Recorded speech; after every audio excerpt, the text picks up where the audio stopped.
If x squared plus 9 plus 6 squared over 9 minus square root of 16 plus 2 equal 18 plus 19 squared plus 3x squared over square root of 400. Find x.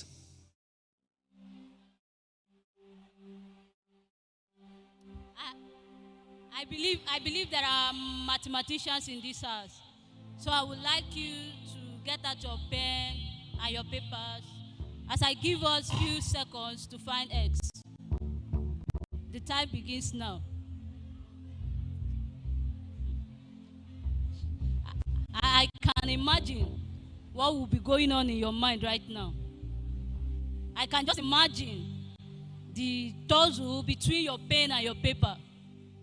And if I am to tell it as a story, I will liken it to the story of the boy who had coat of many colors, who saw stars in his dreams, but in reality, he's stuck in a prison.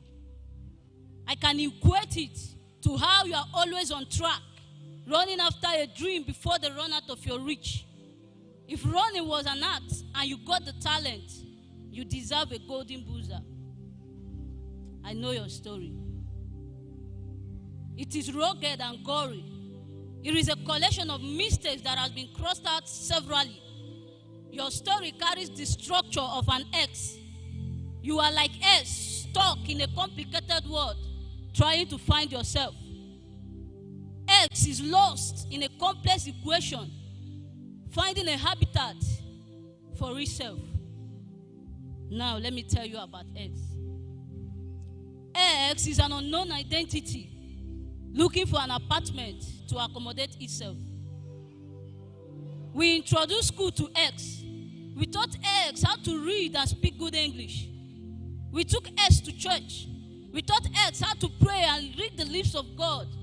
But X is still lost in the crowd. X is still uncertain of itself. X is like the 5 foolish virgins who had no extra oil. They only escorted the 5 wise ones into the entrance of the bridegroom chamber. X is that prodigal son who exalted an extravagant lifestyle by excommunicating himself from his father's expansive wealth, seeking a life of excess, exhausting his common sense in a far country where no one cared about his existence. When you were much younger, your mother told you that you are precious. You carry yourself like a treasure, like an egg. You are too delicate to fall. You are too fragile to be beaten by the storms of life, she told you. But now you've grown up like a wall clock that ticks anti-clockwise. Reverse is not the case. Like holding a live electric wire, you've handled the nakedness of life. You've passed through the wilderness with eyes wide open. You've met with storms and fire. You've been hit by the edge of the sword. And you still have some traces of hope residing within you. That is why you are here today, to meet with the extraordinary being whose glory is infinite and has no measure. A moment with him is worth much more a treasure. Excuse me? Let me tell you more about him. He is the express image of God. He is the excellent one whose glory exceeds the extravagance of men. He is the exalted king, a perfect example. I call him my almighty formula. With him, I can crush any problem that looks like a quadratic equation. In the equation of my life, he is the only constant. Every other thing is a variable. I'm talking about Jesus. Jesus is here to ignite you for glory.